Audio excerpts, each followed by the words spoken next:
Nathan Brooks sat alone at table 12 in the Driscoll Grill, the kind of steakhouse where oil paintings lined mahogany walls and waiters moved like shadows.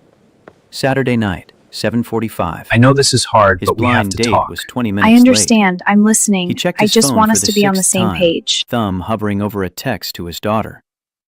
Lily, I tried. She's not coming. Can I come home now? 3 years. 3 years since cancer took Emma. 3 years of grief so thick, some mornings he forgot what breathing without pain felt like. 3 years of his 10-year-old daughter watching him fade away, piece by piece, until last week when she'd finally had enough.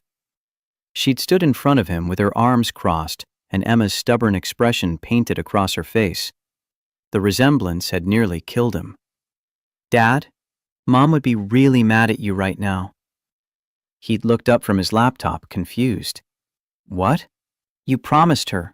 At the hospital. I heard you. His throat had closed. Lily shouldn't have been listening that night. The hospice nurse had said children process death differently, that sometimes they need to witness the goodbye. He'd held Emma's hand while their daughter sat in the corner chair, supposedly reading. You promised you'd keep living. You promised you'd be happy again. Lily's voice had cracked. You're breaking your promise, Dad. Then she'd handed him a slip of paper with a name and phone number written in her careful print. Victoria Hayes, Saturday, 7:30 p.m. Don't mess this up. Where did you get this? Aunt Rebecca set it up. I made her. Lily, I can't just... You can. You will. I already told her yes for you. So here he sat, 42 years old, widower, owner of a landscaping company that barely kept him busy enough to avoid his own thoughts. This restaurant where he was supposed to celebrate his 10th anniversary with Emma, waiting for a stranger, feeling like the world's biggest fraud. His phone buzzed. Rebecca's text glowed on the screen. Her name is Victoria. She's incredible. CEO of her own tech company. Also, don't freak out, but she uses a wheelchair. Car accident 5 years ago. She's nervous you'll bail when you see her. Please don't be that guy, Nathan. He stared at the message. A wheelchair.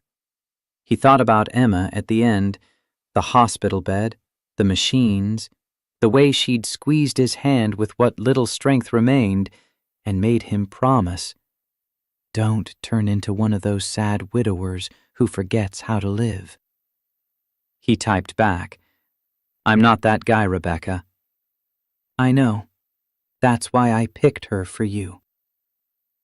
The restaurant hummed with Saturday night energy. Crystal clinked against china. Conversations layered into white noise. Nathan straightened the tie Lily had picked out this morning. The navy one, she said, made him look less like a sad potato. Her words, not his. 8 o'clock. Still no Victoria. The waiter appeared at his elbow for the 4th time, sympathy written across his professionally neutral face. Sir, would you like to order while you wait? Just water, thanks. Of course. Nathan's jaw tightened. She wasn't coming. Nobody was coming. This was stupid. He was stupid for hoping that a piece of paper from his daughter could somehow fix the hollow space in his chest where Emma used to live. The front door opened. Everything stopped. Victoria Hayes wheeled through the entrance with her heart hammering against her ribs and her 14-month-old son Marcus strapped to her chest in a carrier. 32 years old, CEO of a tech startup she'd built from nothing, worth more money than most people would see in a lifetime. And right now, she wanted to disappear into the marble floor. Every head in the restaurant turned. She knew what they saw. A woman in a wheelchair, expensive dress, Prada, sleeping baby. Arriving alone to an upscale steakhouse where children didn't exist and wheelchairs were an architectural problem. The hostess's smile flickered. Early 20s, blonde, The kind of pretty that came with assumptions about who belonged in spaces like this. Good evening. Do you have a reservation? Hayes. Victoria Hayes. 7:30. Table for 2. The hostess glanced at Marcus, then at the wheelchair, her professional mask slipping. You're quite late, and we don't have high chairs here. Victoria felt heat crawl up her neck. She knew that tone, heard it 1,000 times in 1,000 different ways. I see you couldn't find childcare. I see you thought it was appropriate to bring an infant here. I see you're going to be a problem. He's sleeping. He'll stay sleeping. I just need 15 minutes. 15 minutes to meet this man Rebecca had described as kind and broken and ready. 15 minutes to prove she could still do normal things, like go on dates. 15 minutes before her entire carefully constructed life fell apart again. Is my date still here? Victoria kept her voice steady through sheer force of will. Tall man, probably looks uncomfortable. The hostess checked her list with visible reluctance. Mr. Brooks is at table 12. But ma'am, I should mention our dining room isn't exactly child-friendly. He's asleep. I'll manage. Victoria wheeled past tables of couples celebrating anniversaries and business dinners closing deals. She felt their eyes tracking her movement, heard the whispers bleeding through the expensive silence. Is that a baby? Who brings a baby to the Driscoll? Is she in a wheelchair? She kept her chin up. That trick had taken years to master. Look confident even when you're dying inside, especially when you're dying inside. Table 12 came into view and Victoria's breath caught. The man sitting there was watching her approach with an expression she couldn't read. Early 40s, dark hair silvered at the temples, green eyes that looked tired and kind at the same time. Handsome in that weathered way that came from years of working outdoors. Strong hands wrapped around a water glass. He didn't look away when he saw the wheelchair, didn't flinch when he saw Marcus. He stood up, actually stood up for her. Victoria. His voice was warm, deeper than she'd expected. The kind of voice that made you trust a person before your brain caught up. Nathan. She stopped at the edge of the table, suddenly aware of how ridiculous she must look. I'm so sorry I'm late. I'm so sorry I brought... She gestured at Marcus, still sleeping against her chest. My sitter had an emergency. Her mother fell. I couldn't just cancel because I've already canceled 3 times, and I thought maybe he'd sleep through it, and... I know this is insane. I know I look insane, and you can absolutely leave right now. I would leave right now if I were you. I would run. Hey, Nathan held up a hand, cutting through her spiral. Breathe. Victoria stopped talking. Her lungs remembered how to function. Nathan looked at Marcus, really looked, and a small smile crossed his face. He's cute. What's his name? Victoria blinked. What? The baby. Does he have a name, or do you just call him the reason I'm late? A startled laugh escaped her before she could stop it. Marcus. His name is Marcus. Marcus. Nathan nodded approval. Good name. Strong. My daughter's going to be jealous she didn't get a strong name like Marcus. She's stuck with Lily. Lily's beautiful. Tell her that. She wanted to be named Thunder when she was 6. Something loosened in Victoria's chest. This wasn't what she'd expected. He wasn't what she'd expected. Nathan pulled out the chair across from him, then paused. Wait, that's dumb. You don't need... He pushed the chair aside instead, creating space for her wheelchair at the table. There. Better. He didn't make a show of it, didn't wait for applause, just moved the furniture and sat back down like it was the most natural thing in the world. Thank you. I wanted to. Victoria wheeled into place, positioning herself so Marcus was slightly shielded from the rest of the restaurant. Nathan sat across from her, and for a moment, they just looked at each other. So, Nathan's mouth quirked. Blind dates are weird. The worst. My 10-year-old daughter made me come tonight. My assistant made me. Victoria felt herself smiling, despite everything. She said I was becoming a hermit and scaring the interns. Nathan laughed. A real laugh, not the polite kind people used when they were uncomfortable. How long have you been a hermit? Since Marcus was born. 14 months. I've got you beat. 3 years. Victoria tilted her head, curious. Rebecca had mentioned Nathan was a widower, but the details had been sparse. I'm sorry about your wife. Nathan's expression shifted, softened into something that looked like old pain worn smooth. Mia. Cancer. She fought like hell for 2 years. He shook his head. You know what? Let's not start with the sad stuff. Tell me something else. Tell me something good. Something good? Yeah, something that made you happy today. Anything. Victoria thought about it. Her day had been a disaster from the moment she woke up. The board meeting where 3 men talked over her for an hour straight. The babysitter canceling. The moment in her car when she'd almost turned around and gone home because showing up anywhere felt like asking for rejection. But then she remembered. Earlier. Much earlier. Marcus said his first word this morning. Nathan grinned. Yeah? What did he say? No. A man who knows what he wants. He's been saying it all day. Victoria found herself relaxing despite the stares, despite everything. I asked if he wanted breakfast. No. I asked if he wanted his teddy bear.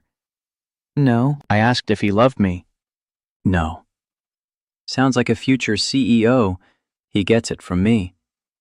They were both smiling now, really smiling. Victoria couldn't remember the last time she'd smiled like this with someone who wasn't Marcus. Nathan opened his menu. So what's good here? I've never actually eaten at this place, even though I've been sitting in this exact chair for 45 minutes. Victoria started to answer. The restaurant manager appeared at their table like a storm cloud in a suit. His name tag read Gregory Whitmore, General Manager. Mid-50s, silver hair, the kind of pinched expression that suggested the world was constantly disappointing him. I'm sorry, but we've received complaints. Victoria's stomach dropped. Complaints? About what? Nathan's voice had gone cold. Gregory gestured vaguely at Marcus. The child. He's sleeping. Several guests have expressed. He hasn't made a sound. Nathan's eyes narrowed. He's literally asleep right now. Be that as it may, the Driscoll maintains a certain standard. We are not a family establishment. Other guests are concerned about potential disruptions. Victoria felt the familiar burn of humiliation climbing her neck. This had happened before, would happen again. Every time she tried to exist in spaces that weren't designed for people like her, disabled, single mother, refusing to hide, someone was there to remind her she didn't belong. She reached for her wheels. Just leave. Don't make a scene. Don't give them the satisfaction. But Nathan's voice cut through her thoughts like thunder. No. Gregory blinked. I beg your pardon? She's not leaving. Nathan stood up, all 6'2" of him. We have a reservation. We haven't ordered yet, and last I checked, there's no law against bringing a sleeping infant to dinner. Sir, this isn't about legality. You're right. It's about you being uncomfortable. And that's a you problem. I'm going to have to ask you to lower your voice. Then stop giving me reasons to raise it. Victoria watched this man, this stranger she'd met 5 minutes ago, standing up for her the way no one ever had. Not Jason, not her parents, not the investors who'd questioned whether a woman in a wheelchair could really run a company. No one. Nathan was still talking, his voice steady and implacable. And if you have a problem with a mother trying to have dinner with a baby who isn't bothering anyone, then maybe your standards need some work. Gregory's face had gone tight and cold. Sir, I'm going to have to ask both of you to leave. Fine. Nathan pulled out his wallet. We'll leave. But I want your name, your manager's name, and your corporate contact because I'm going to make sure everyone knows that the Driscoll discriminates against mothers with infants. That's not, and if you even think about touching her wheelchair to escort her out, I promise you, you will regret it. The manager's hand, which had been reaching toward Victoria's chair, froze midair. I wasn't going to. Yes, you were. Silence fell like a weight. The entire restaurant was watching now, watching Nathan Brooks, landscaper, defend a woman he'd just met against a manager who thought power came with a title. Gregory stepped back, his professional mask cracking. I'll have someone bring your bill. There is no bill. We didn't order anything. You saw to that. The manager walked away fast, like he couldn't get far enough from Nathan's glare. Nathan slowly unclenched his fists. Sorry, I don't usually lose my temper like that. You didn't have to do that. Yes, I did. You don't even know me. I know enough. Victoria felt something crack open in her chest, something she'd kept locked and guarded for 5 years. I know a place. Terrible lighting, sticky menus, a waitress named Dot who's been working there since approximately the dinosaur era, but she gives free refills on milkshakes and nobody will look at you twice. Nathan met her eyes. You want to continue this date after all that? After all that? Victoria's voice came out softer than she intended. You just fought for me. A stranger. You think I'm letting you go that easy? Marcus stirred against her chest, made a small sound. Nathan's expression gentled. Then let's get out of here. The diner was exactly as terrible as Nathan had promised. Cracked vinyl booths, fluorescent lights buzzing like angry insects, a jukebox in the corner playing Patsy Cline at a volume that suggested the speaker was dying. Magnolia Cafe, open 24 hours, filled with college students and night shift workers and people who didn't care about appearances. It was perfect. Dot appeared the moment they walked in. 70-something, silver hair, eyeshadow blue enough to be visible from space. She took one look at Victoria's wheelchair and Marcus's carrier and smiled. Corner booth's got the most room, sweetheart. I'll bring the high chair just in case the little one wakes up. Thank you. You want menus or you want the good stuff? Nathan looked at Victoria. The good stuff is burgers and chocolate milkshakes. Then the good stuff. Dot winked. Smart woman. Be right back.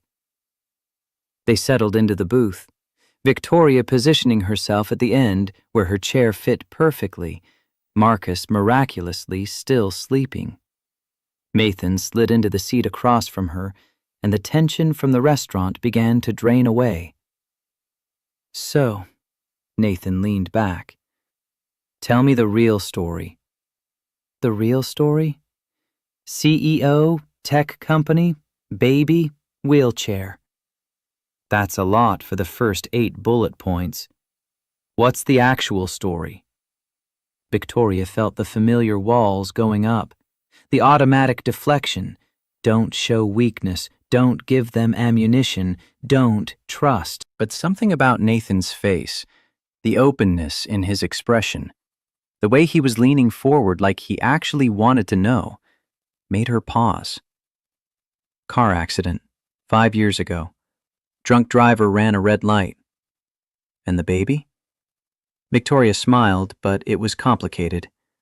Marcus was unexpected. His father didn't want him. Or me. Once he realized I wasn't going to recover the way he'd hoped. Nathan's jaw tightened.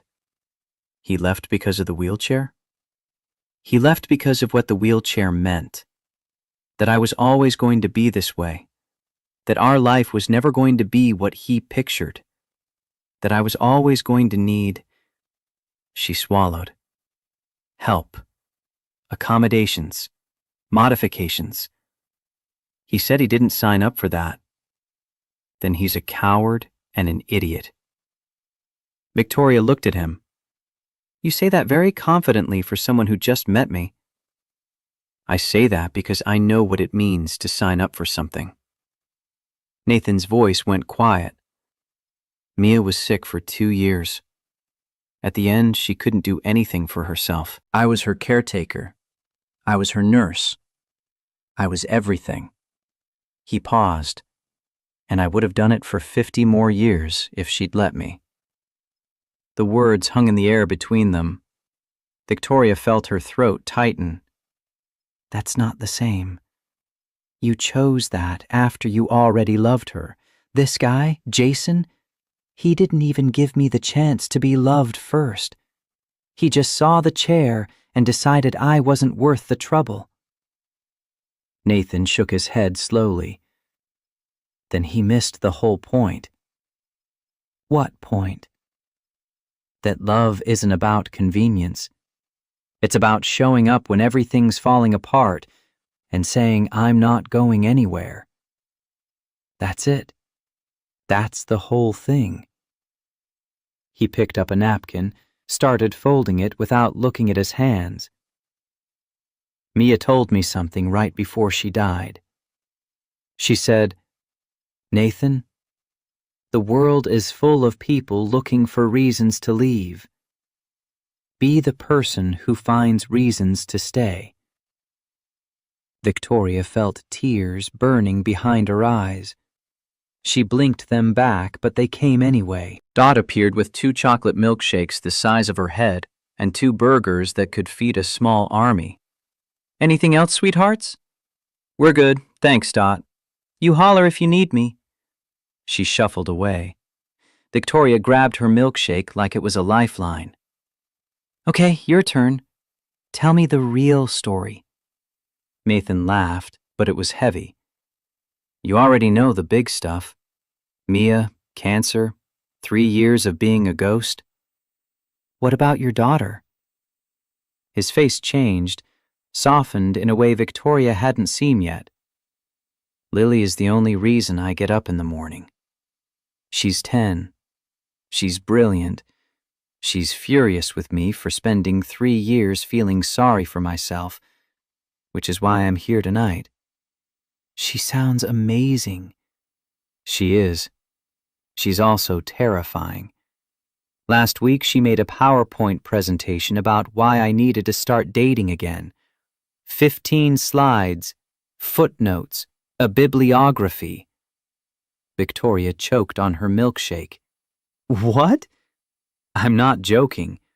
Slide 7 was titled, Dad's Mental Health, a Declining Graph. She printed copies. Oh my God. She gave one to her teacher. I got a very concerned phone call. Victoria was laughing now, really laughing, the kind that made her stomach hurt and her eyes water. Nathan watched her laugh, and something in his expression shifted. What? Victoria asked, catching her breath. Nothing, just... He shook his head. You have a good laugh. I didn't expect that. What did you expect? I don't know. Someone more careful, controlled. You run a company, you must have to be so composed all the time. Victoria's smile faded slightly. I do. I have to be. Every meeting, every presentation, every negotiation. I know they're looking for weaknesses. The wheelchair gives them one. Marcus gives them another. If I show any crack in the armor, they'll tear me apart. That sounds exhausting. It is. Nathan reached across the table.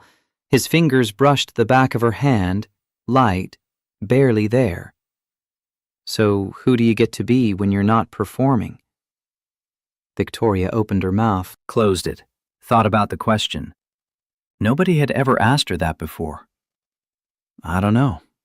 I haven't been that person in a long time. Maybe since before the accident. Maybe never. Nathan's hand stayed where it was, warm against her skin. That's sad. You deserve to have a place where you don't have to be strong all the time. I just met you. I know. This is a first date. I know. You're saying things that people don't usually say on first dates. Nathan pulled his hand back, but his eyes stayed on hers. My wife used to say I had no filter, that I said everything I was thinking, and it was either my best quality or my worst, depending on the day.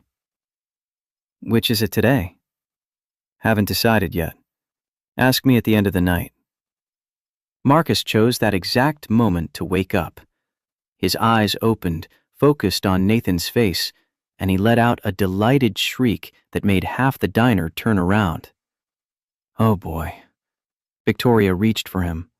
Sorry, he's going to be loud now. But Nathan was already waving his hands at the baby, making ridiculous faces. Marcus giggled. Actually giggled. The sound pure joy. He likes you. Kids usually do. Adults find me annoying. Kids think I'm hilarious. I'm not sure what that says about my maturity level. Nothing good. Marcus reached his chubby arms toward Nathan, making grabby hands. Can I? Victoria hesitated, then nodded. Nathan lifted Marcus out of the carrier with the ease of someone who'd done this before. He settled the baby on his lap, making a face that was approximately 70% nose and 30% eyebrows. Marcus screamed with laughter. Victoria sat there watching this man, this stranger, hold her son with such natural comfort, and felt something dangerous bloom in her chest. Oh no, I'm going to fall in love with him. This is going to ruin everything. You okay? Nathan glanced up at her. Fine. Victoria grabbed her milkshake. Totally fine. But she wasn't fine. She wasn't fine at all, because for the first time in 5 years, she'd met someone who looked at her wheelchair, and her baby, and her exhaustion, and her walls, and instead of running, he'd sat down, ordered a milkshake, and asked her who she really was. 3 hours later, they were still in that booth.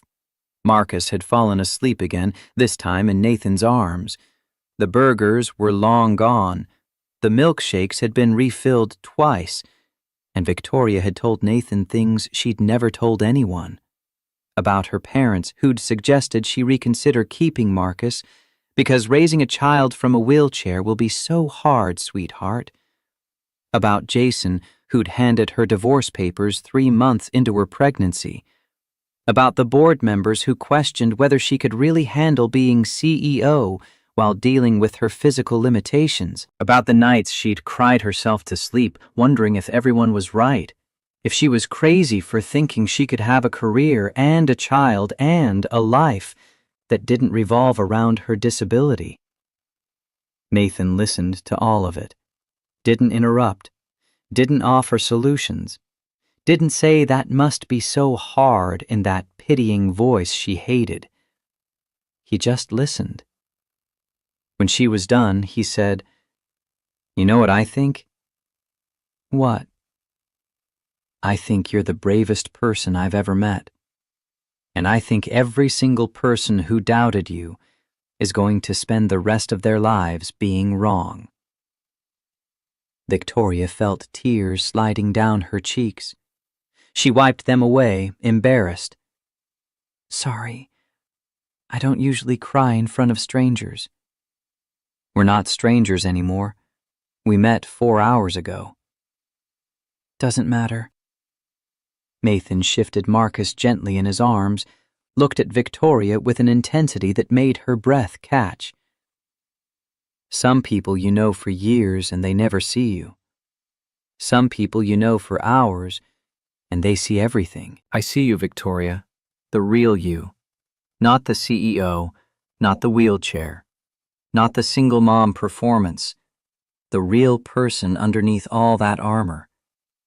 And what do you see? Someone who's been alone for too long. Someone who's forgotten what it feels like to have backup. Someone who deserves a lot more than she's been given. Victoria couldn't speak. Nathan continued, softer now. I'm not asking you for anything tonight. I'm not trying to be smooth or romantic or whatever. I'm just saying, when you're ready, if you ever want someone to stand next to you instead of across from you, I'd like to apply for that position. Nathan, you don't have to answer now. You don't have to answer ever. I just wanted you to know that you have options, that not everyone is going to leave. The jukebox clicked to a new song, something slow and old and achingly sad. Marcus stirred in Nathan's arms, made a small sound, then settled again. Victoria looked at this man holding her son with such tenderness. This man who'd stood up for her to a restaurant manager. This man who'd listened for hours without judgment. This man who saw her. I'm scared. Of what? Of believing you. Of letting myself hope. Every time I've hoped for something, it's been taken away. I don't know if I can survive that again. Nathan nodded slowly. I understand that better than you know. Because of Mia? Because of everything. Losing her almost killed me. There were days... His voice cracked. He cleared his throat. There were days I didn't want to wake up. The only thing that kept me going was Lily needing me. If she hadn't needed me... He didn't finish the sentence. Didn't have to. We're both broken. Yeah. Maybe too broken. Maybe. Nathan looked at her. Or maybe broken people are the only ones who know how to be gentle with each other. Victoria thought about that. Thought about all the people who'd handled her like she was fragile in the wrong way, like her disability made her less than, rather than someone who needed a different kind of care. Nathan hadn't treated her like she was less than. He treated her like she was enough. Okay. Okay, what? Okay, I'd like to see you again. But slowly. Really slowly. I have a company that's demanding and a baby who needs me, and approximately 17 different reasons why this is a terrible idea. Nathan smiled. That warm, tired, genuine smile she was already starting to look forward to. Slow sounds perfect. I've got a daughter who needs to approve you first anyway. Fair warning, she's tougher than any board of directors. I can handle tough. I believe you can. Dot appeared at the table with a check. You two going to buy the place or just rent it for the night? Nathan laughed. Sorry, Dot. We lost track of time. Don't apologize. Nice to see young people actually talking to each other instead of staring at their phones. She looked at Marcus asleep in Nathan's arms. Cute kid. He yours? Nathan glanced at Victoria. Something passed between them. Working on it. Dot smiled and walked away. They said goodbye in the parking lot. Nathan insisted on following Victoria to her apartment to make sure she got home safely. She insisted she didn't need an escort. They argued about it for 5 minutes before Marcus started crying and they both decided the baby had spoken. At her building, Nathan walked her to her car. "Thank you for tonight, for everything. Thank you for not running away when I started yelling at the restaurant manager." "Thank you for yelling at the restaurant manager." They both smiled. Nathan leaned in, kissed her cheek, soft, quick, barely there. "Good night, Victoria." "Good night, Nathan." She watched him walk back to his truck, watched him wave before climbing in. And as she drove home with Marcus sleeping in the back seat, she replayed the entire night in her head. The restaurant, the manager, the yelling, the diner, the milkshakes, the conversation. The way Nathan had held her son like he mattered. The way Nathan had looked at her like she mattered. "Okay, Marcus," she whispered to her sleeping baby. "I think we might be in trouble." Marcus predictably said nothing, but Victoria could have sworn he smiled. Victoria woke up Monday morning to her phone screaming at 6 a.m. and the immediate crushing weight of reality slamming back into her chest. The blind date was over. Real life was waiting. She lay there staring at her ceiling, Marcus still asleep in his crib, and ran through the disaster list in her head. Board meeting at 9, CFO. Patricia Wells had been circling for months, questioning every decision, every allocation, every moment Victoria spent away from her desk. 3 investors wavering after last quarter's numbers. Legal team sending documents she hadn't read because reading required time she didn't have. And somewhere in all of that, she had to be a mother. Her phone buzzed. Not another crisis email. "Nathan, how are you? How's Marcus?" Victoria stared at the message for a full minute. Her first instinct was to ignore it, to let the weekend stay in the weekend where it belonged, to keep this man in a box labeled "nice memory" and never open it again. But her thumbs were already typing. "We're fine. Survived the night. Thank you again for Saturday. Send." 3 dots appeared immediately. "Lily wants to know when she can meet the lady with the cool wheels." Her words, not mine. Victoria laughed out loud. The sound startled Marcus, who made a grumpy noise and went back to sleep. "She sounds like a handful. She's a complete nightmare, and I love her more than breathing. She's also demanding I invite you to dinner this week. I told her that's too fast. She told me I'm sabotaging my own happiness. She's 10. She sounds smarter than most adults I know. She's terrifying. So, dinner? No pressure. Lily will do all the talking. I'll just sit there looking uncomfortable." Victoria's thumb hovered over the keyboard. This was a bad idea. She knew it was a bad idea. She had a company hanging by a thread and a baby to raise and approximately 0 bandwidth for romance. But she kept thinking about the way Nathan had looked at her in that diner, like she was worth seeing. "When?" "Wednesday, 6 p.m.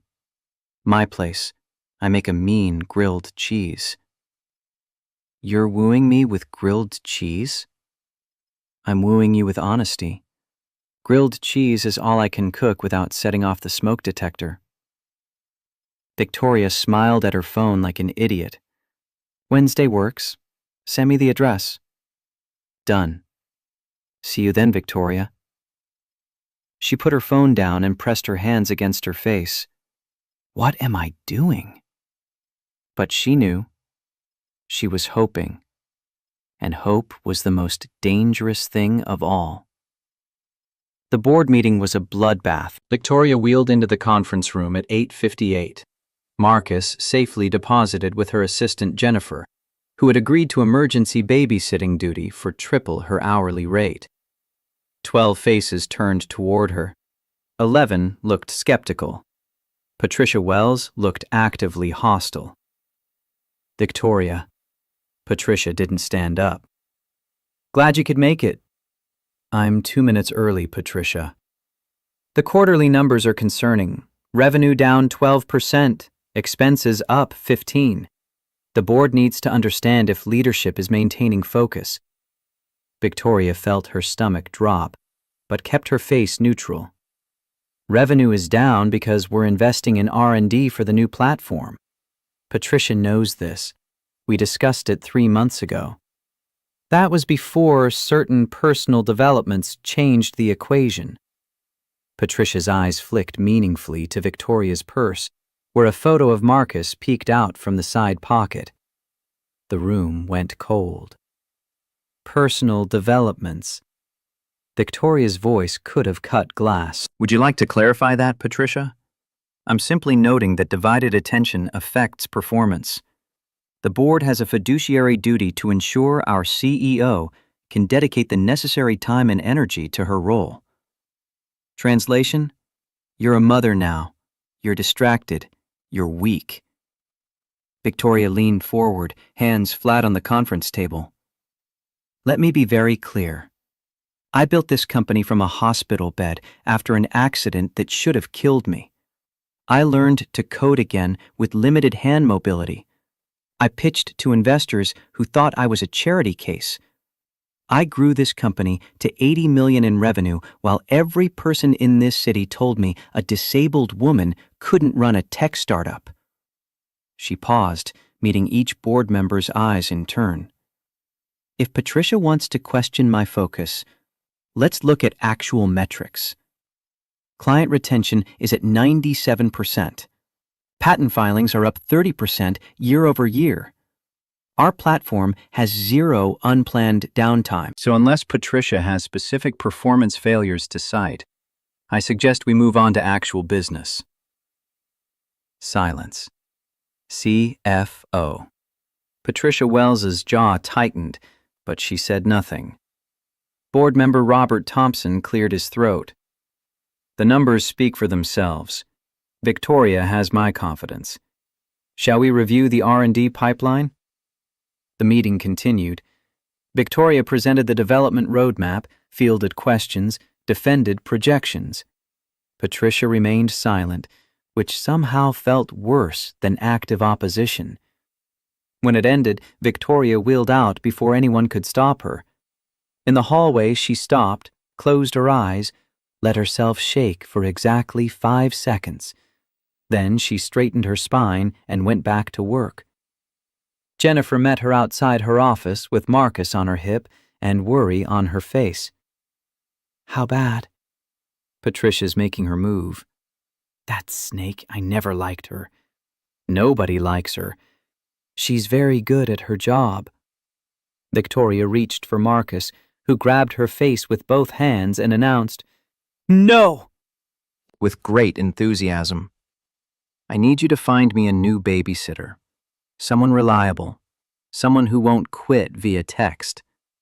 On it. Also, Nathan Brooks called the office. Victoria's heart stuttered. He called the office? Said he didn't want to bother you on your cell during work hours. Very old-fashioned. Jennifer smiled. He sounds nice. He is nice. Is that why you're blushing? I'm not blushing. I'm having a stress response. Sure you are. Victoria took Marcus and retreated to her office before Jennifer could say anything else. She spent the next 4 hours reviewing legal documents, fielding calls from nervous investors, and trying to keep Marcus entertained with a collection of toys that lived in her bottom drawer. By 5 o'clock, she was exhausted. Marcus was cranky, and she still hadn't found a babysitter. Her phone buzzed. Nathan again. Still on for Wednesday? Victoria looked at the mountain of work on her desk, the emails she hadn't answered, the crisis she hadn't solved, the baby who needed her attention and the company that demanded her focus, and the man who made her feel like maybe she deserved to be happy. Still on. Good. Lily's already planning the menu. Prepare yourself. Should I be worried? Absolutely. Wednesday arrived faster than Victoria expected. She spent 20 minutes picking out an outfit, which was 20 minutes more than she'd spent on clothing choices in months. She finally settled on a soft blue sweater that Jennifer had once called approachable, and tried not to think about why she cared. Nathan's house was in a neighborhood with actual sidewalks and trees that weren't dying. Real houses with real yards where real families lived normal lives.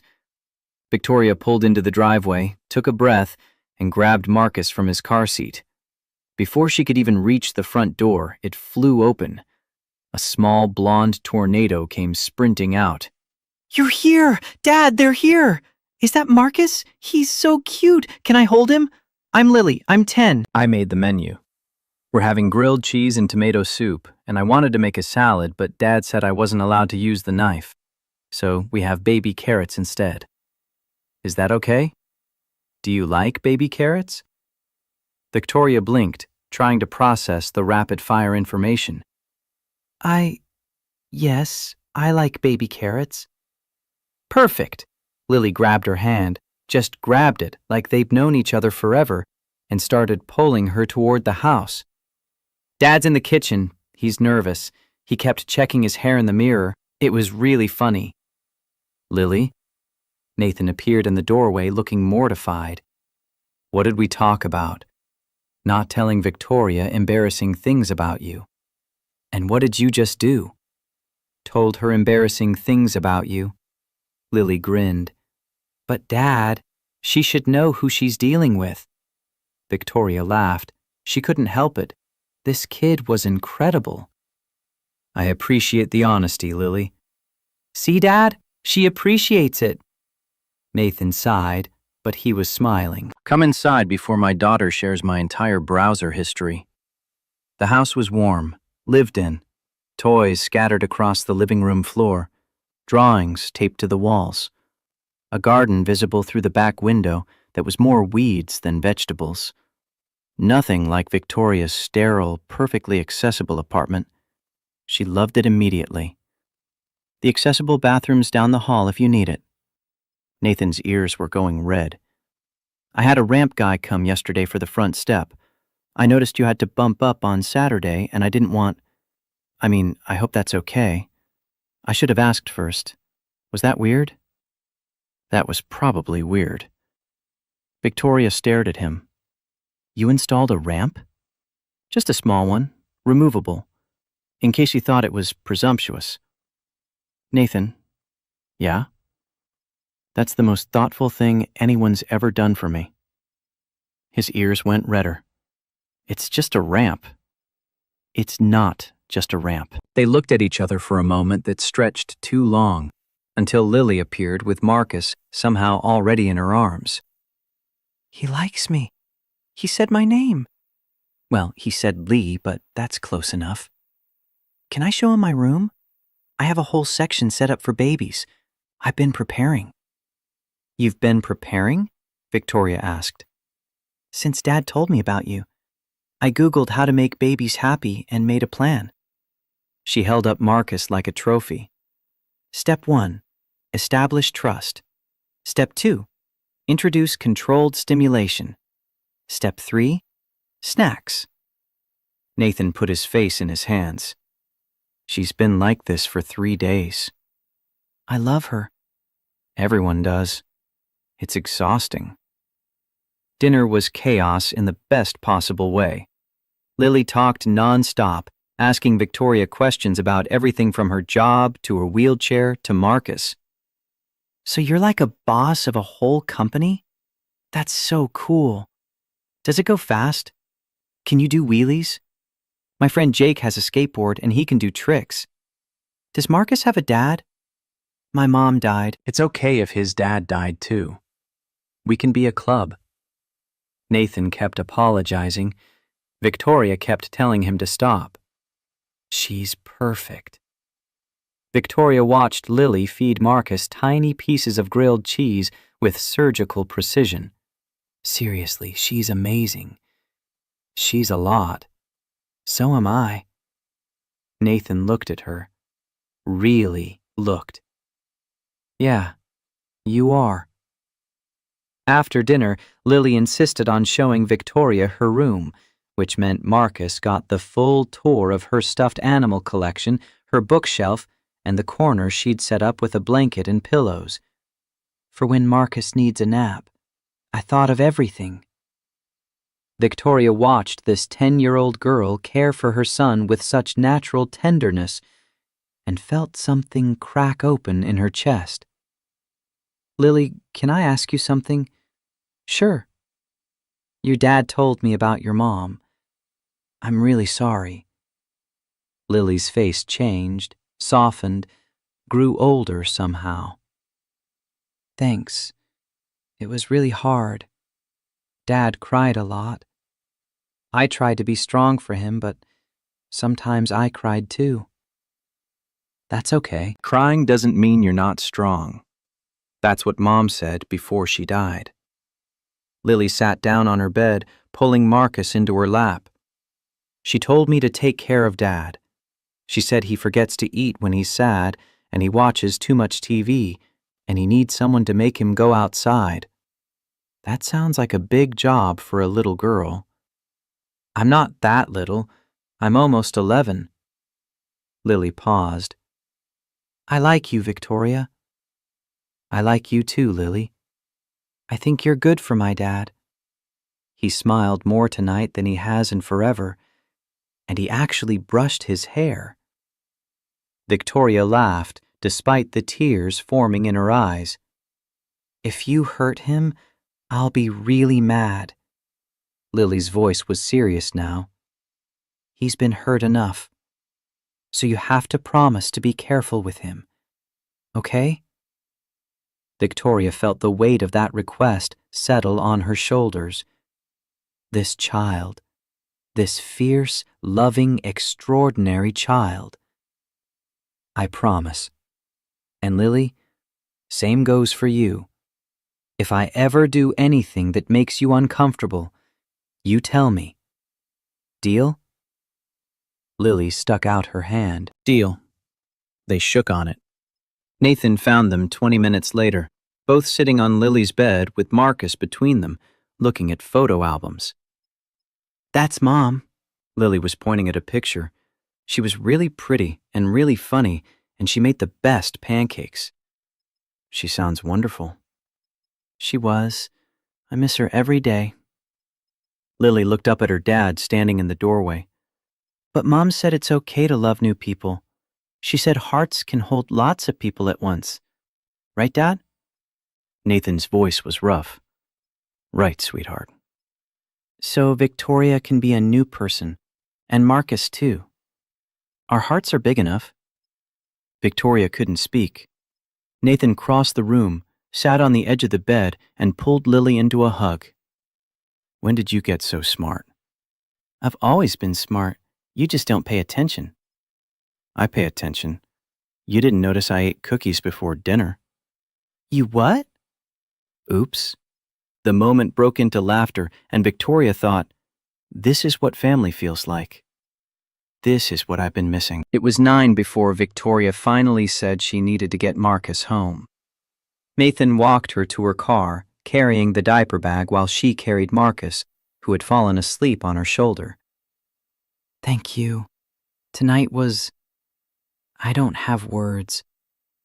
Lily's already planning the next one. She wants to do a movie night. She says Marcus is old enough for animated films.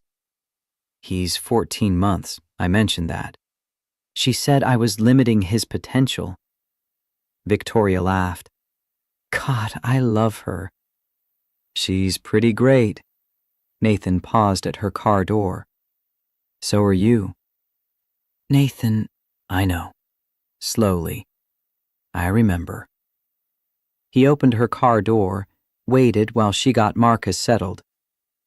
But Victoria, I'm really glad you came tonight. Me too.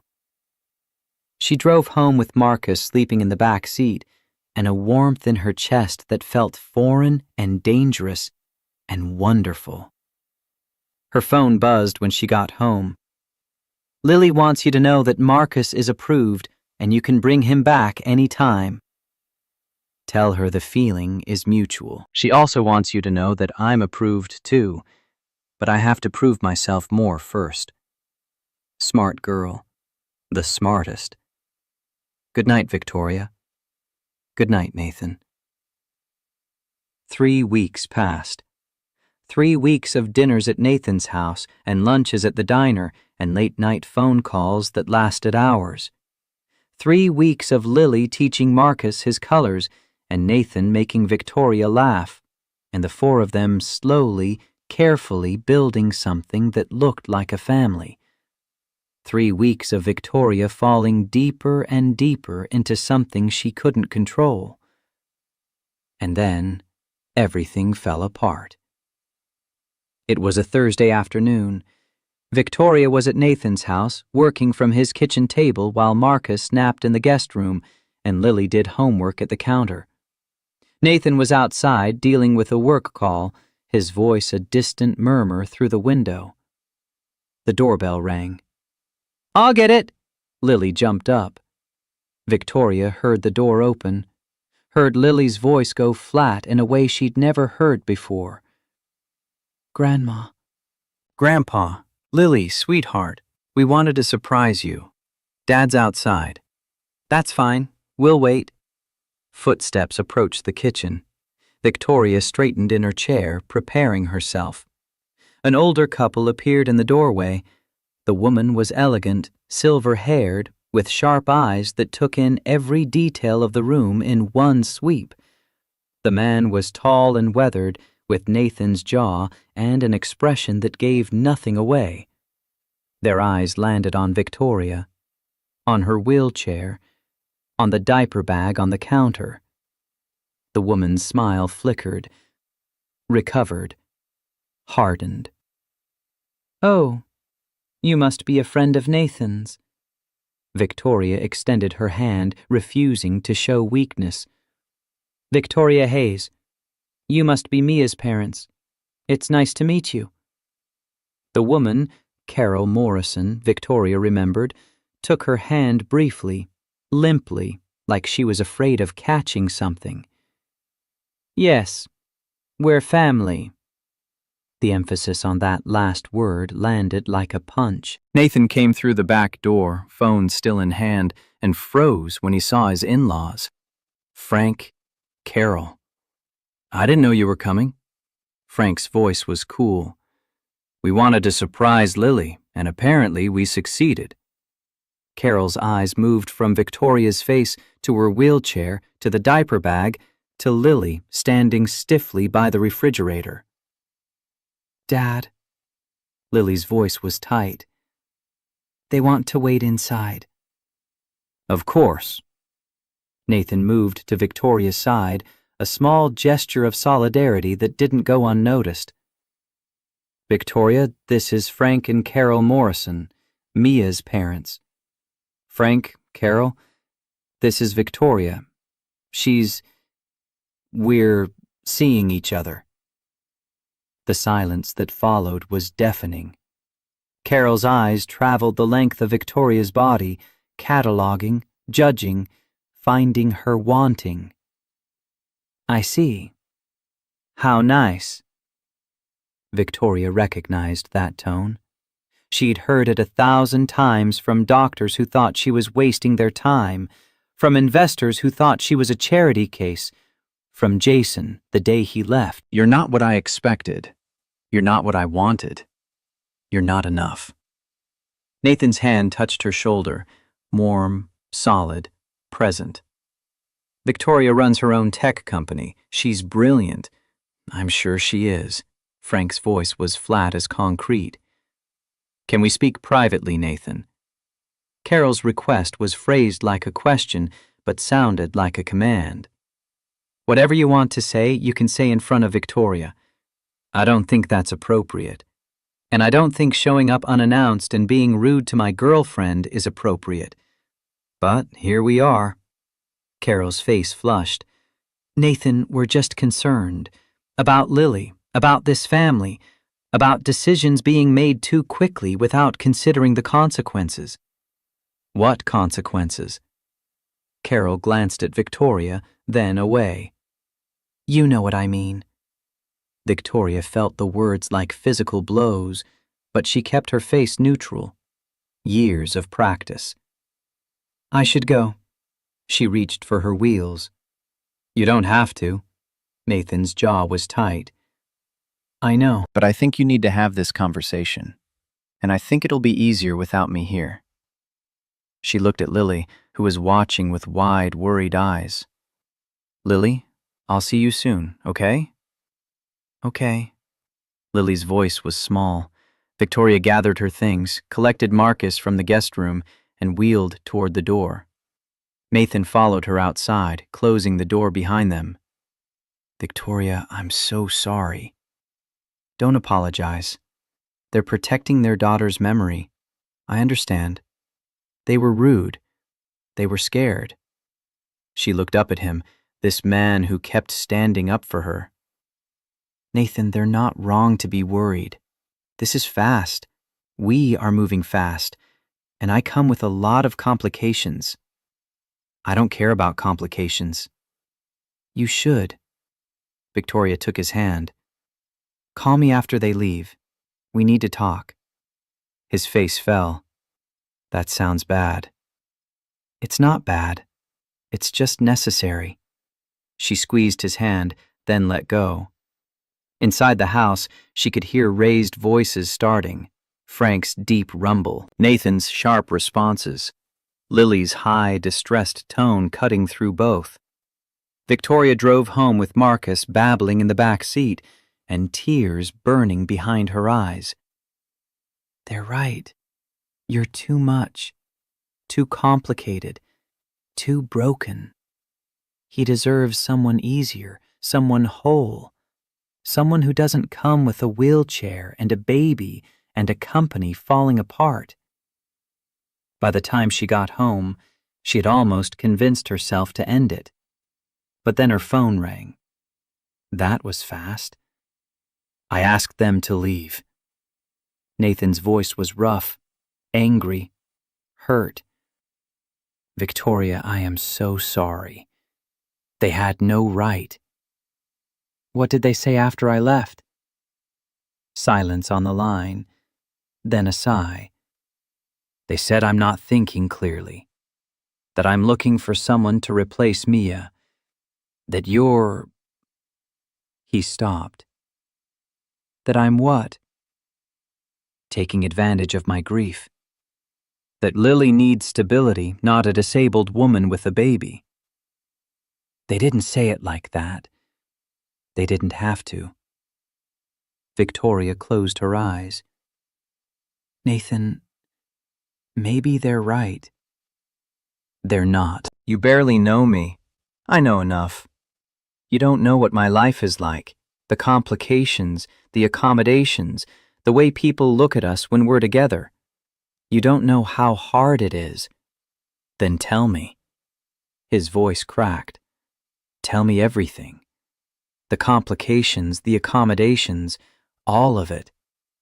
Because I'm not going anywhere, Victoria. And if you think Frank and Carol Morrison are going to scare me off, you don't know me at all. She felt tears spilling over now, couldn't stop them. Why? The word came out broken. Why do you keep fighting for this? For me?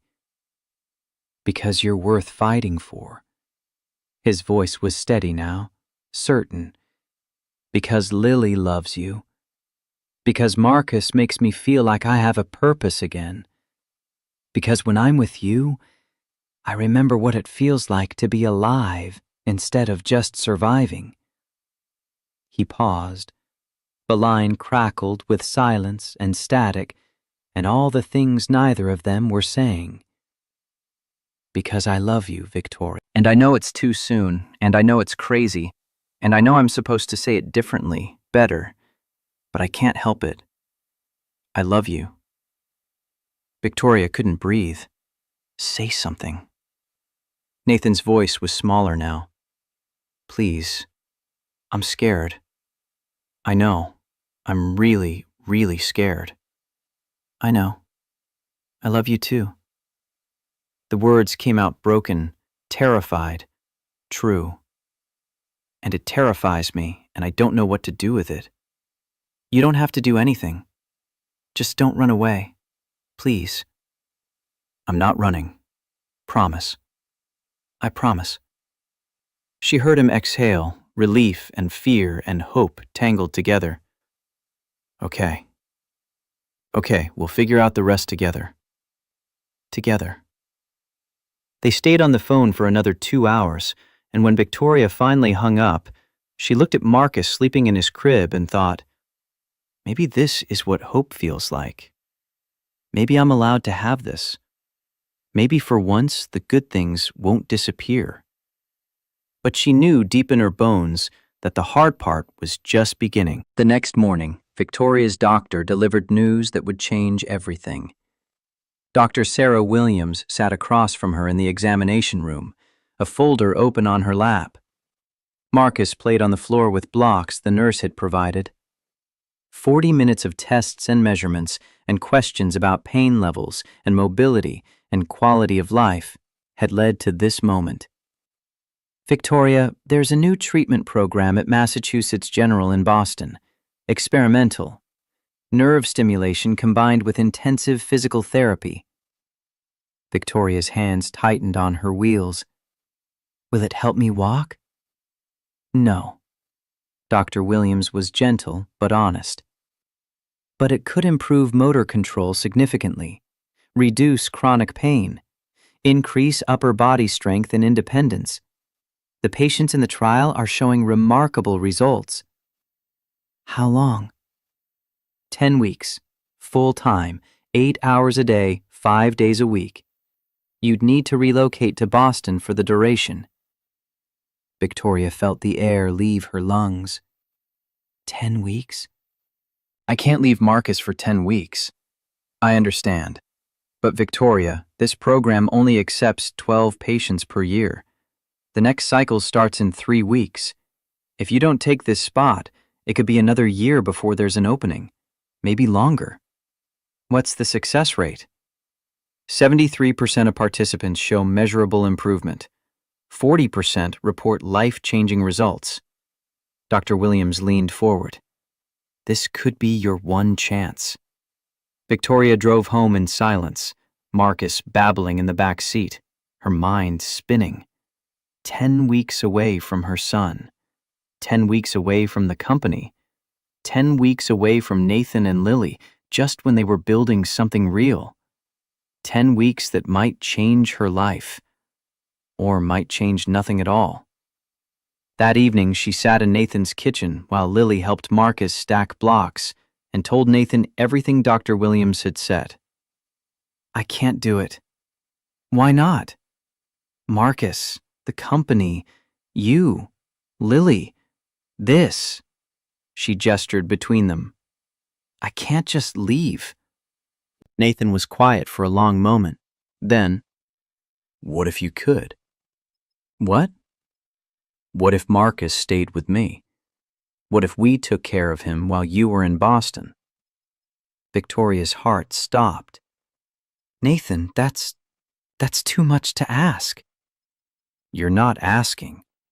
I'm offering. His eyes were steady, certain. Victoria, you need to do this. For yourself, for your future, for Marcus's future. You can't pass this up. But what if it doesn't work? What if I spend 10 weeks away from my son and come back exactly the same? Nathan reached across the table, took both her hands in his. Then you come home to people who love you exactly as you are. But Victoria, what if it does work? What if you don't take this chance and spend the rest of your life wondering? Lily appeared at the table, Marcus on her hip. Victoria, you have to go. Sweetie, Mom made me promise to take care of Dad. She said he'd need someone to make him do hard things. Lily's voice was fierce. This is a hard thing, but you have to do it. And we'll be okay. We'll take care of Marcus. I already have a plan. Of course she did. I'm scared. Victoria's voice broke. We know. Nathan squeezed her hands.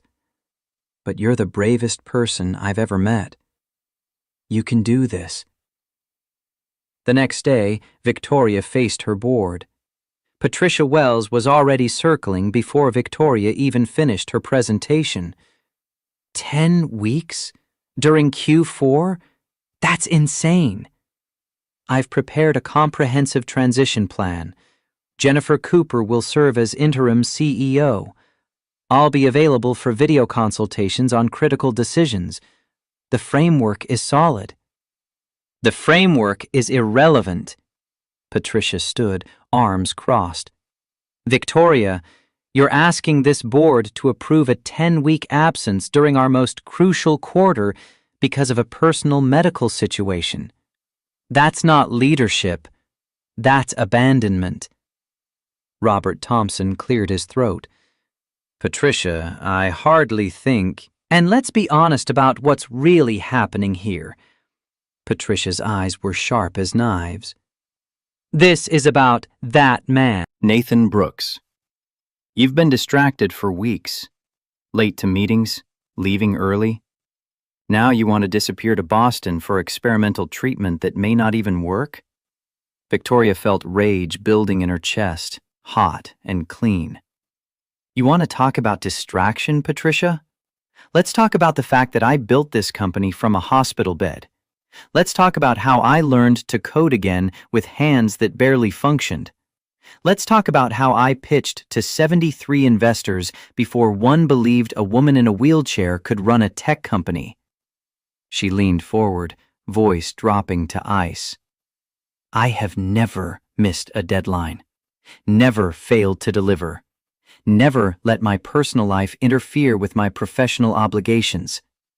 So if you want to question my dedication based on 10 weeks of medical leave, you'd better have more than speculation and prejudice to back it up. Silence crashed through the room. James Harrison, the executive director, spoke quietly. I move to approve Victoria's medical leave with full support for the interim leadership structure. Seconded. Robert's voice was firm. The vote was 6-1. Only Patricia opposed. As the meeting adjourned, James pulled Victoria aside. You've earned this, Victoria. More than earned it. Go to Boston. Get better. We'll be here when you get back. Thank you. And Victoria? Patricia's making a power play. Watch your back. 2 days later, Frank and Carol Morrison appeared at Nathan's house again. This time, Victoria wasn't there. Nathan had just gotten home from a job site, Lily was at soccer practice, and Marcus was napping upstairs. He opened the door to find his in-laws standing on the porch, grim-faced. We need to talk. About what? Frank's jaw was set. About your girlfriend. About Lily. About this entire situation spiraling out of control. Nathan let them in because refusing felt petty. They sat in his living room, the same room where Emma had died, and looked at him like he was a stranger. Nathan, we love you. We love Lily. Carol's voice shook. But this woman, Victoria, you barely know her. And now she's leaving for Boston and you're agreeing to care for her child? For 10 weeks? She's not leaving. She's getting medical treatment, which conveniently removes her from the picture while you bond with her son. Frank's tone was harsh. Do you hear yourself? You're being used. Nathan's hands curled into fists. I'm being what? Think about it. Wealthy CEO, disabled, baby. She finds a single father, someone grieving, someone vulnerable. She uses her situation to appeal to your protective instincts, and now you're playing house with her child while she's gone. Get out. Carol stood. Nathan, please. We're trying to help you see. See what? That the first woman I've cared about in 3 years is somehow manipulating me? That I'm too stupid to make my own decisions? Nathan's voice rose. Emma has been gone for 3 years. 3 years of you two watching me like I'm going to break. 3 years of treating Lily like she's made of glass. 3 years of living in a museum to the past. Don't you dare.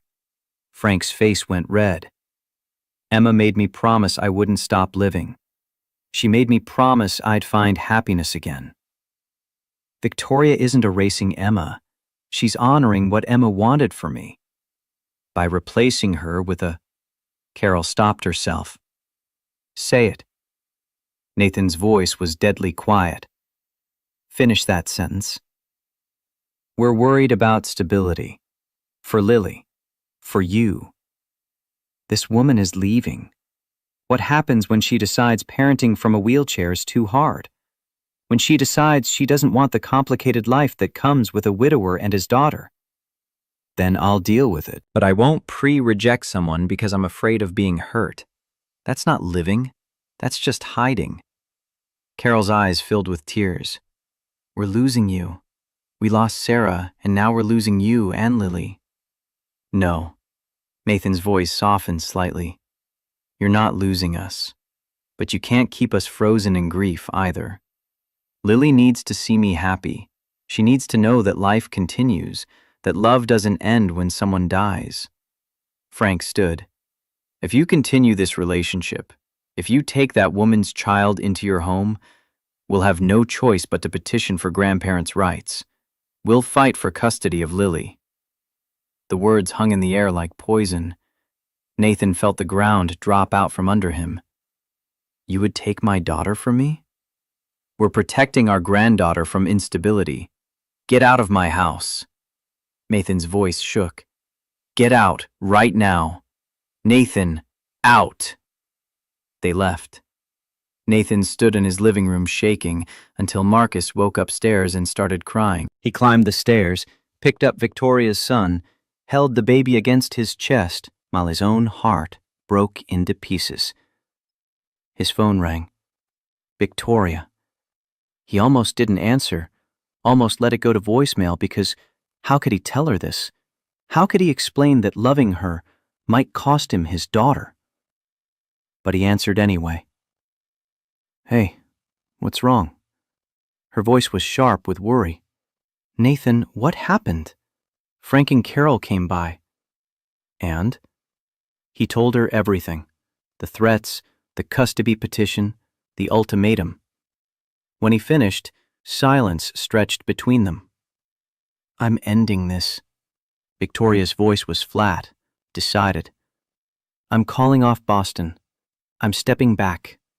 I won't let them take Lily from you. No, Nathan, they're threatening to take your daughter. Your daughter. I can't. I won't. This isn't your choice. His voice was firm. This is extortion, Victoria, and I will not let them win. I will not teach Lily that bullies get what they want when they threaten us. But you're going to Boston. I'm taking care of Marcus. And if Frank and Carol want a custody fight, they'll get one. But they won't get Lily. Nathan, please think about this. I have. Every day for 3 years, I've thought about what kind of man I want to be for my daughter. What kind of example I want to set. And the answer is, a man who keeps his promises. A man who stands up for the people he loves. A man who doesn't run when things get hard. Victoria was crying now. He could hear it. I love you. I love you too. Which is why you're getting on that plane. The next afternoon, Lily disappeared. Nathan got home from work at 4 to find the house empty except for Marcus, who was with Jennifer. He called Lily's phone. No answer. Called her friends. Nothing. Panic started building in his chest. Then his phone rang. Carol. Lily's here. Relief and fury crashed together. What? She rode her bike over. She wants to talk to us. Nathan, you should come. He was there in 15 minutes, Jennifer following with Marcus. Lily sat at Frank and Carol's kitchen table, dirt on her knees from the bike ride, chin raised defiantly. Does your father know you're here? Frank's voice was stern. No, I didn't tell him because he would have stopped me. And you need to hear this. Lily, sweetheart, I know what you said. About custody, about taking me away from Dad if he keeps seeing Victoria. Carol went pale. How did you? I heard you. I was upstairs when you came over. I heard everything. Lily's voice shook but stayed strong. And I need you to know something. I love you. I love you so much. You're my grandma and grandpa. You're part of my family. She took a breath. But Victoria is part of my family too now. And Marcus. And if you try to take me away from Dad because he's finally happy again, I will never forgive you. Never. Lily, Mom told me something before she died. Lily's eyes were wet, but her voice was steady. She said, "Take care of Daddy. Make sure he doesn't forget how to smile." And Victoria makes him smile, Grandma. For the first time in 3 years, he's smiling again. How can that be wrong? Carol was crying now. Frank's jaw worked, but no words came out. I miss Mom every single day. Lily's voice broke. I miss her so much, it hurts. But she wouldn't want this. She wouldn't want Dad to be alone forever. She wouldn't want you to punish him for trying to be happy. Nathan appeared in the doorway, Victoria behind him in her wheelchair. They must have arrived while Lily was talking. I miss Mom too. Lily was sobbing now. But I can't lose Dad. I can't lose Victoria and Marcus. Please don't make me choose. Please. Carol moved first. She crossed to Lily, pulled her granddaughter into her arms, and held her while they both cried. Frank sat heavily in his chair, looking older than his 67 years. When he finally spoke, his voice was rough. We were wrong. Frank. Carol looked up, still holding Lily. No, we were wrong. He looked at Nathan, then at Victoria. We lost our daughter, our only child, and we've been so terrified of losing what's left of her that we couldn't see we were destroying what she loved most. He stood, walked to Victoria, extended his hand. I'm sorry. I judged you without knowing you. I saw your wheelchair and your baby, and I made assumptions. Cruel assumptions. And I apologize. Victoria took his hand, shook it. I understand. You were protecting what you love. We were trying to keep Sarah alive by keeping everything the same. Carol released Lily, wiped her eyes. But you can't keep people alive by freezing time. Can you? No. Nathan's voice was gentle. You keep them alive by living the way they would have wanted, by loving the way they loved, by being brave the way they were brave. Carol looked at Victoria for a long moment. Then, will you tell me about your son? About Marcus? Victoria blinked, surprised. What do you want to know? Everything. They sat at that kitchen table for 2 hours. Victoria talked about Marcus's birth, about raising him alone, about the terror and joy of single motherhood. Carol and Frank asked questions, real questions, and listened to the answers. When it was time to leave, Carol pulled a small box from her pocket. This was Sarah's, her grandmother's necklace. She left specific instructions in her will about who should have it. She opened the box, a delicate gold chain with a heart-shaped pendant. She wrote, "Give this to the woman who loves my family next. Tell her she has my blessing." Victoria couldn't speak, could only stare at the necklace while tears poured down her face. Sarah knew? She knew Nathan would love again. She wanted him to. She wanted all of us to. Carol fastened the necklace around Victoria's neck, Welcome to the family, dear. 3 weeks later, Victoria stood in her apartment at 5 in the morning, suitcase packed, Marcus still sleeping. Nathan was picking her up in an hour to take her to the airport. 10 weeks in Boston. 10 weeks of pain and therapy and hoping for change that might not come. 10 weeks away from everyone she loved. Her phone buzzed. Nathan. Ready? As I'll ever be. We're coming up. Lily burst through the door first when Victoria opened it, throwing her arms around Victoria's waist. You have to come back! You have to come back better and stronger, and then we can go to the park and you can show me how fast your wheelchair really goes. I will, baby. I promise. Nathan lifted Marcus from his crib. The baby was awake now, confused, reaching for Victoria. Mama? Victoria took him, held him close, breathed in his baby smell. Mama's going to go away for a little while, but I'm coming back. I promise I'm coming back.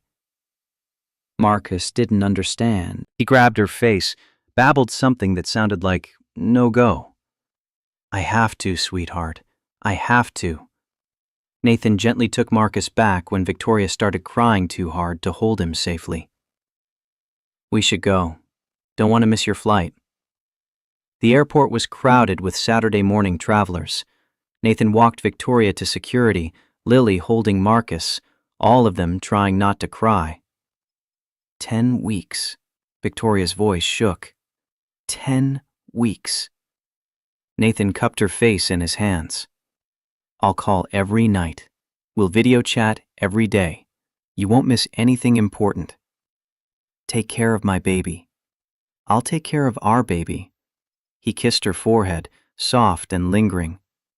Go to Boston. Get stronger. Come home to us. Lily thrust a handmade bracelet at her, thread and beads woven together. For luck. I made it. Every bead is a week. When you've been gone 10 weeks, you can come home. Victoria slipped it on, couldn't stop the tears now. I love you both so much. We love you too. Lily's voice was small but brave. Mom? The word hit Victoria like lightning. Mom. Lily had never called her that before. She pulled Lily into a fierce hug. I love you, sweetheart. I love you so much. Nathan's arms came around both of them, Marcus between them, and they stood there in the middle of the airport, holding each other like they could stop time. When Victoria finally went through security, she looked back one more time. Nathan was holding Marcus, Lily was holding Nathan's hand, and all three of them were waving. She waved back, then turned and walked toward her gate, toward Boston, toward 10 weeks of uncertainty, toward the hardest thing she'd ever done. The first week in Boston nearly broke her. Dr. Catherine Reynolds, the lead physical therapist, was brilliant and merciless. 8 hours a day of electrical nerve stimulation, muscle therapy, exercises that left Victoria gasping and crying and cursing. Your pain tolerance is impressive. Dr. Reynolds made notes on her tablet. But we're going to push you past impressive. We're going to find your actual limits. What if my limits are lower than you think? Then we'll know. But Victoria, I don't think they are. Every night Nathan called. Sometimes they talked for hours. Sometimes Victoria was too exhausted for words, and they just sat on the phone together, breathing. How was today? I want to come home. Do you want me to come get you? I'll drive up tonight. We'll be there by morning. You would? I'd drive through hell to get to you. This is just Massachusetts. She laughed despite everything. I'm staying, it just hurts. I know, but you're doing it anyway. That's what makes you extraordinary. Marcus appeared on the screen during video calls, babbling and pointing. Lily gave daily reports. Day 12. Marcus learned to say, ball. He said it 73 times. I counted. Also, he threw his food at Dad. It was hilarious. Week 4 brought the first real improvement. Small, almost imperceptible, but real. Do that again. Dr. Reynolds' voice was sharp with excitement. Victoria repeated the hand movement, fingers flexing with more control than she'd had in 5 years. Oh my God, that's progress, Victoria. Significant progress. She called Nathan immediately, crying. It's working. I can't believe it, but it's working. I never doubted you. I doubted me. I know, but I had enough faith for both of us. Week 7 brought a setback.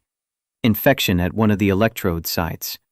3 days of antibiotics and no therapy. Victoria spiraled into depression, certain it was over, certain she'd wasted everyone's time. Nathan talked her through it. One setback doesn't erase 6 weeks of progress. But what if? No what ifs, just facts. Fact, you're getting stronger. Fact, the doctors are optimistic. Fact, you have a family waiting for you who loves you exactly as you are, but is cheering for you to have less pain and more freedom. I miss you. I miss you too. But I'm so proud of you, Victoria. So incredibly proud. Week 8 changed everything. Dr. Reynolds set up parallel bars in the therapy room. Today we're trying something new. Victoria's heart raced. I haven't stood in 5 years. I know.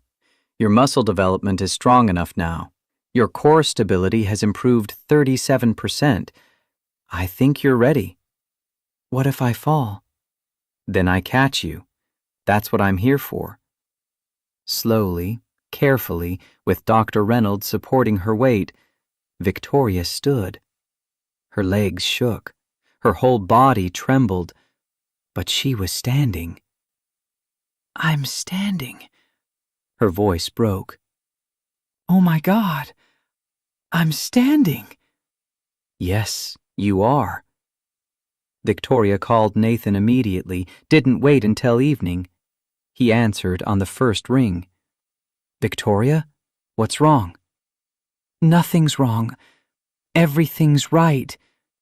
Nathan, I stood up. I stood up today. The sound he made was half laugh, half sob. Really? Really? I'm not walking. This isn't a miracle. But I stood. For 30 seconds, I stood. In the background, she heard Lily screaming, heard Marcus giggling at the noise. 10 more days. Nathan's voice was thick with emotion. 10 more days, and you come home. I can't wait. Neither can we. The last day of treatment, Dr. Reynolds gave her final assessment. You've exceeded every benchmark we set. Pain levels decreased 42%. Upper body strength increased 68%. Fine motor control improved 53%. Victoria, you've done something remarkable here. I couldn't have done it without you. Yes, you could have. You just would have had a worse therapist. Dr. Reynolds smiled. Go home. Keep up the maintenance exercises. Come back in 6 months for follow-up. And Victoria, be proud of yourself. You earned this. The flight home felt longer than all 10 weeks combined. Victoria's hands shook as the plane descended into Austin. She'd been gone 70 days. Marcus had grown. Lily had probably grown. The whole world had kept spinning without her. What if everything had changed? Nathan was waiting at the gate with Marcus on his hip and Lily bouncing beside him. Lily was holding a sign. Welcome home, Mom, in glittery letters. Mom, not Victoria. Mom. Victoria rolled toward them as fast as her chair would go. Lily crashed into her first, nearly knocking her over. Marcus lunged from Nathan's arms, crying, "Mama! Mama!" And Nathan just stood there, with tears running down his face, waiting his turn. When Lily finally let go, Victoria opened her arms. Nathan knelt, pulled her and Marcus into an embrace that felt like coming home. "You did it." His voice was rough against her ear. "We did it." She pulled back enough to see his face. "I couldn't have done it without all of you. How do you feel? Stronger? Tired? Ready to be home? Then let's go home." They drove to Nathan's house, the house that had become hers too over the past months. Frank and Carol were there, dinner already cooking. They'd sent flowers to Boston every week with cards signed, "Love, Grandma and Grandpa." Marcus fell asleep in Victoria's lap before they even finished eating, exhausted from excitement.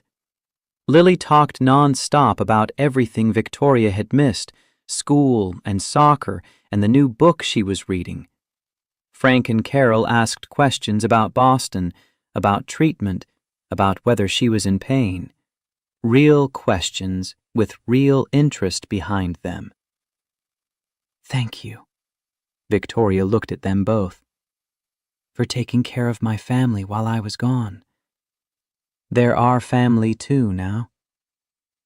Carol reached across the table, squeezed Victoria's hand. "All of you." Later, after everyone had gone home and the kids were in bed, Nathan and Victoria sat on the back porch under the stars.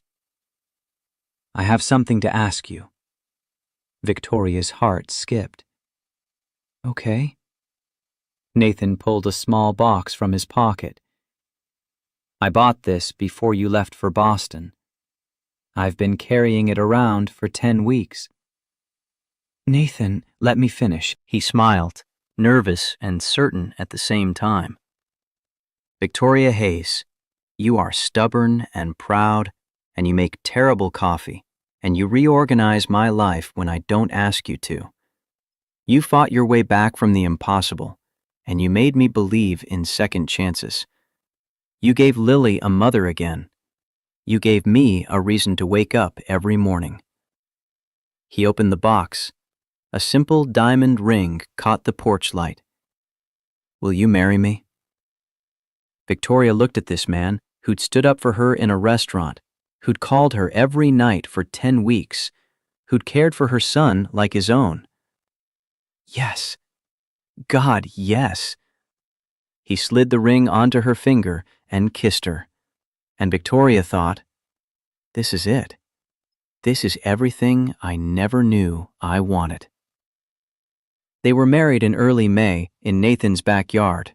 Not a big wedding, just family and close friends surrounded by the garden Nathan had built for her, accessible pathways and raised flower beds, and wind chimes singing in the breeze. Lily was maid of honor in a purple dress she'd picked herself. She gave a speech that made everyone cry. Frank walked Victoria down the makeshift aisle, his gift after she'd asked if he would. Carol helped adjust her veil. Nathan's vows were simple. I promise to stand beside you, not in front of you, not behind you, but beside you. Always. Victoria's came from somewhere deeper than words. You saved me. Not from my wheelchair, from loneliness. I love you, Nathan Brooks, forever. Frank, ordained online at Lily's insistence, pronounced them married. And I declare you a family, all of you. Nathan, kiss your bride. The reception was joyful chaos. Marcus threw flower petals everywhere. Lily spun in circles until she got dizzy. Frank and Carol danced together the way they had at their own wedding 50 years ago.